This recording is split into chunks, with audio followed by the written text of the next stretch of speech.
Welcome back to Investing Talk Podcast. Today we're taking a thorough look at Lumen Technologies, that's L-U-M-N, to tackle a question I know many of you might be asking. Is Lumen Technologies a good time to buy now? We've gathered a ton of information from recent SEC filings, market analysis, news reports, and our mission really is to break it all down for you so you walk away truly well-informed. And hey, before we jump in, if you find this analysis helpful, please do remember to subscribe, like us, leave a comment. It really helps us out. Oh, and if there's a specific company you'd like us to examine down the road, just tell us in the comments below. We genuinely love hearing from you. Absolutely. And today we're going to dive into Lumen's financial health, take a look at its place in a really competitive market, explore some recent shifts in investor sentiment, and then look ahead at what could, move the needle, both good and bad. Our goal is to lay out both the bullish arguments you might hear and the bearish ones too, just to give you that full nuanced picture. Okay, sounds good. Let's unpack this company first. What exactly is Lumen Technologies and, how's its core business actually performing out there in the telecom world? Right. So Lumen Technologies operates right in the heart of the telecom sector. Think of them as having sort of two main parts to their business. On one side, you've got their, let's call it legacy wireline services. That's your traditional copper phone lines, older data services, stuff that's been around for decades. But on the other side, and this is increasingly important, is their pretty significant fiber broadband business. High-speed internet, data services, mainly focused on enterprise and government clients. Now, our sources show that in fiscal year 2024, Lumen reported total revenue of $14.45 billion. Okay. But, and this is really key, that's a noticeable drop from $15.92 billion in 2023. And this reflects this ongoing contraction, especially in those older legacy services as, customers move to newer tech. Plus, it's just a tough pricing environment out there, fierce competition. So, okay, revenue is shrinking. That's a big hurdle right there. But sometimes companies manage to cut costs, improve the bottom line, even if sales are down. What's Lumen's profitability looking like? Is there any silver lining, maybe? Yeah, unfortunately, the profitability picture is, well, it's equally challenging, maybe more so.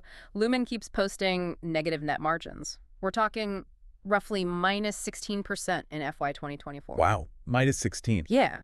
And their operating income, it was a net loss of minus $2.3 billion for 2024. That actually got worse from a minus $1.5 billion loss in 2023. A big chunk of these losses, they come from things like impairment charges, asset divestitures, and just ongoing restructuring costs. Hold on, those terms sound pretty significant. Can you maybe break down what impairment charges and asset divestitures really mean for Lumen? Because it sounds like more than just, losing money on operations. That's a great question. Yeah, they're important. Think of impairment charges like this. Yeah.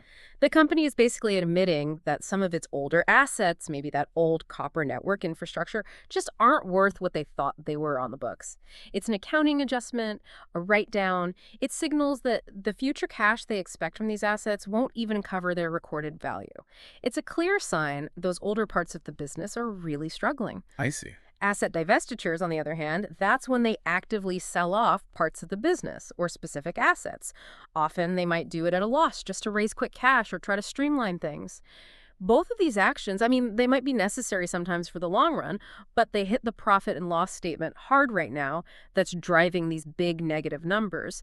And beyond that, even if you look at adjusted EBITDA, that's earnings before interest, taxes, depreciation, amortization, kind of a proxy for operational cash flow, that also saw a decline, dropped from $5.1 billion down to $4.35 billion. So even before you account for those big non-cash items and financing costs, the core business is just generating less cash. Negative margins, declining revenue, writing down assets. That paints a pretty tough picture. What's management saying about where they go from here? Do they expect things to turn around soon? Well, management's latest guidance, it doesn't really offer much hope for, significant revenue growth in 2025. Their main focus, based on their reports, seems to be on aggressive cost control and making very targeted investments into that fiber business, basically trying to stop the bleeding and build out the part that could be profitable. And consensus analyst projections for FY 2025, they also paint a pretty bleak picture, really, indicating a flat to maybe mildly negative earnings outlook suggests the market isn't expecting a quick fix either. Okay, so earnings are challenged, but what about the company's overall financial health? Specifically, how much debt are they carrying? Because when revenue shrinks and profits disappear, debt can become a much bigger problem, right? Exactly. And that brings us to a really crucial point, their debt load. As of December 31st, 2024, Lumen's total long-term debt stands at a pretty substantial $17.1 billion. Wow, billion. Million, yeah. And it carries a weighted average interest rate of 6.2%, which isn't insignificant. Even more critically, their net leverage ratio that basically tells you how many years of operating profit or EBITDA it would take to pay off their net debt, that ratio remains high. It's around 3.9 times. Okay. That's a significant figure, especially because they have major debt maturities, big chunks of this debt coming due starting in 2026, 2027. That timeline adds a lot of pressure. $17.1 billion. That is a truly massive amount of debt. Yeah. If they're, losing money operationally, how are they even managing? How does their cash flow? It's like, are they generating any cash? Well, their free cash flow for 2024 was positive at $380 million. But, and this is a big but, that's a sharp decrease from $963 million in 2023. Wait, that's a huge drop. It is a significant drop year over year. And to manage liquidity, our sources confirm they've been leaning pretty heavily on those asset dispositions, selling off parts of the company, like we talked about. Right. That's not really a sustainable way to fund things long term. And predictably, their cash and equivalents, the cash they have on hand, that also declined from $2.01 billion down to $1.42 billion year over year. So that cash cushion is shrinking. Okay, so we've laid out the financials, and it's a challenging environment, to say the least. Let's zoom out a bit now. What does all this mean for Lumen Technologies within its industry? Yeah. Are they holding their own against the big guys, or is this an uphill battle against really stiff competition? Yeah, they operate in what I'd describe as a secularly challenged segment of telecom, particularly that legacy wireline side. Now, it's true, they do have this extensive North American fiber network, over 400,000 rope miles. It's a lot. And they have strong, long-standing relationships with enterprise and government customers. But those advantages, which used to be formidable, they're definitely eroding. Well, think about it. That massive fiber network, it's valuable, sure, but maintaining it, upgrading it across the whole country, that's incredibly capital intensive, needs huge amounts of money. And their larger peers, like AT&T and Verizon, they just have significantly greater scale and, crucially, much better access to capital. They can borrow more, easier, cheaper. Right, so they can just outspend Lumen. Pretty much. It means they can invest billions more into rolling out fiber, often outpacing Lumen in building new networks and upgrading existing ones. So they're really battling giants here. What does that competition look like on the ground? Is it just about being outspent, or is it more aggressive? Oh, it's both. Definitely both. We're seeing really aggressive fiber rollout, not just from AT&T and Verizon, but also from the big cable competitors, too. Think Comcast, Charter. They're all fighting for the same high-speed internet customers. And that leads to intense price wars. It forces Lumen to compete on price, which just squeezes their already thin margins even further. Imagine Lumen trying to upgrade its fiber in a city, right? While they're building, these larger players can come in with massive capital, sometimes build right alongside them, or even slash prices dramatically just to grab market share. Yeah, that sounds incredibly tough. It makes it incredibly difficult for Lumen to compete on both the speed of the rollout and the price of their services. And even their enterprise business, which was historically a stronghold, that's also seeing more competition from cloud solutions and other providers. It's chipping away at their share there, too. Okay. Now, let's pivot a bit to some more recent developments, because this is where, as you said, our sources start to show some really interesting, maybe even conflicting signals for someone looking at this stock. Despite all these challenges we've just laid out, I have seen some reports hinting at maybe a shift in sentiment. What are we seeing there? Yeah, this is where it gets fascinating, actually. We do have some distinctly mixed signals coming from recent market activity. One source really highlights an event back in July 2025, Lumen's Q2 earnings report. They posted an EPS, earnings per share, of -3 cents. Okay, still a loss. Still a loss, yes. But it significantly beat the analyst estimates, which were way down at -24 cents. So beating estimates by that much, even though it's still negative, was interpreted by some as maybe a step towards stabilization. Despite the continued revenue decline year over year, it was kind of a less bad than expected surprise that gave a temporary boost. And that wasn't the only sort of positive blip, was it? In August 2025, our sources mentioned something described as an insider buying surge. CEO, CFO buying shares. That's right. The CEO and CFO collectively purchased over 175,000 shares. Another source specifically noted the CFO bought 82,000 shares right on the open market, prices between like $4.29 and $4.43. Okay. Plus, you had Raymond James upgrade the stock to outperform with a $5 price target. And Wall Street then shifted its rating from sell up to hold. Now, that sounds like a pretty compelling narrative starting to form for a turnaround, right? Some green shoots. You're right. Those are definitely positive data points, and they certainly grab some headlines. It suggests maybe some internal confidence and a tentative, maybe isolated shift from some analysts. Insider buying, especially, people like to see that. Executives putting their own money in. However, and this is a big however, if we connect this back to the broader context, other sources offer a much more, let's say, sober view. They note that the overall sell-side coverage, meaning the general consensus from most analysts covering the stock, that remains overwhelmingly negative. Still negative overall. Still overwhelmingly negative, yeah. Their price targets are generally hovering between $3 and $5, and the average recommendation as of September 2025 was still sell or underperform. Yeah. And digging into that insider buying, one source described it as actually pretty modest in dollar value, especially compared to the executives' total compensation packages. Oh, okay. Context matters. It really does, and it's important to look closely. For instance, the CEO's share activity that was mentioned, it was actually a gift to a trust, not a direct open market purchase by the CEO. That carries different weight as a confidence signal. Right. Right. So the headlines might suggest one thing, but the details and the wider analyst view tell a different story. That's a critical distinction for your listening. So what about the stock's price itself during this time? Did these positive bits actually translate into sustained momentum for LUMN? Well, the stock definitely saw some volatility, which kind of reflects these conflicting stories. Yeah. From August to September 2025, Lumen traded in a range basically between $4.20 and $6.40. It closed at $6.09 on September 11th.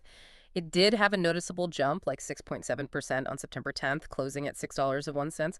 But interestingly, that was on declining trading volume, which sometimes suggests maybe less conviction behind the move. Technical analysis suggests there's support. Buyers tend to step in around the $4.20 to $4.50 range.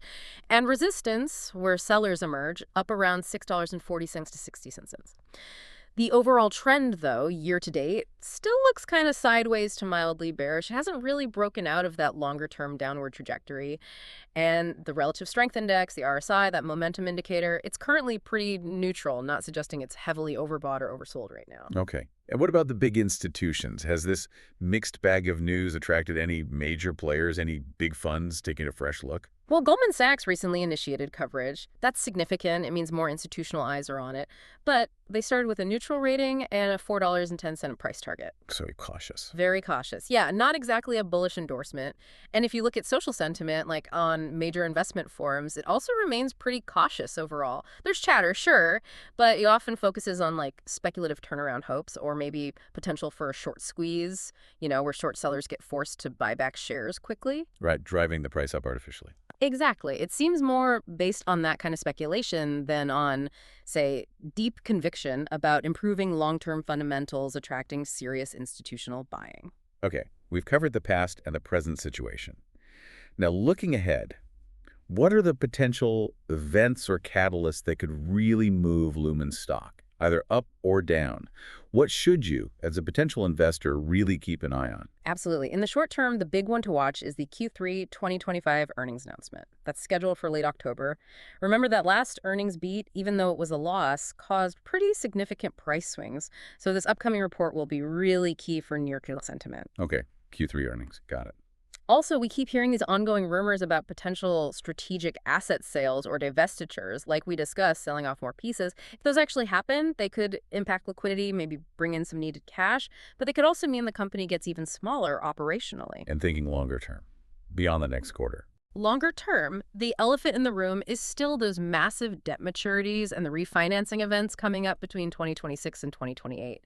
How they manage to refinance that $17.1 billion debt pile that will hugely affect their capital structure and ultimately the value left for equity holders. Poor execution there could be, frankly, catastrophic. Yeah, that sounds critical. Then there's just basic execution. Can they actually deliver on their broadband fiber expansion plans? Can they build out fast enough, gain enough market share to offset those declines in the legacy business? That's really their lifeline for any future growth. Makes sense. And finally, there are always those more speculative catalysts floating around in our sources. Things like rumors of maybe a large-scale debt refinancing deal getting done, potential further leadership changes, and even some talk about maybe AI or data center partnerships trying to leverage that extensive fiber network they have. That could be transformative, but it's very speculative right now. So, given all these potential upsides, but also the significant downsides on the horizon, what are the main risks here for someone considering Lumen? What are you truly risking if you invest now? Right. This gets down to the core risk assessment. First and foremost, that heavy debt load. It's just a massive concern. If revenue keeps declining, there's a real risk of covenant breaches. That means they could violate the terms of their loans with lenders. And that's bad. That's very bad. It could trigger demands for accelerated debt payments or even force them into a distressed restructuring. It's potentially an existential threat. Second, you just can't ignore the intense competitive pressures in an industry that's facing long-term challenges. Lumen isn't just fighting for growth. They're fighting to hold on to market share in a really tough landscape. Yeah. Third, the turnaround story. It completely depends on them successfully executing cost cuts and operational improvements. And honestly, their track record there hasn't been great so far. There's significant execution risk. And lastly, the broader economy matters. Rising interest rates could make their borrowing costs even higher, making future refinancing even more difficult and expensive. Okay. So after exploring all of this, the shrinking fundamentals, the mixed signals from the market recently, the potential catalysts, and these very real significant risks, what's the overall picture? Is Lumen Technologies a good buy right now, or is this something to approach with extreme caution? Well, based on the comprehensive analysis from our sources, the overall sentiment, the rating presented, it's quite low, specifically a 2 out of 10. 2 out of 10, okay. Yeah. And the rationale is pretty stark. It points to that persistent negative revenue growth, the ongoing losses, worsening free cash flow. It all combines to create major operational risks and serious balance sheet risks. And these concerns, they're largely reflected in those persistent, overwhelmingly negative ratings from the broader analyst community. That consensus is pretty telling. So even with those recent positive headlines that Q2 earnings beat, the insider buying the underlying financial picture, the long-term outlook, it still looks very challenging. It sounds like those positive signs were more like small ripples, not really a fundamental shift. Exactly. The sheer scale of those debt maturities coming up, combined with really no significant fundamental improvement yet in their competitive position, especially in an industry facing such strong structural headwinds, it just makes the outlook incredibly difficult. And while that recent insider buying is noted and maybe offers a tiny glimmer of internal hope, it's generally seen as a pretty modest gesture, not really a transformative turning point that fundamentally changes the company's trajectory.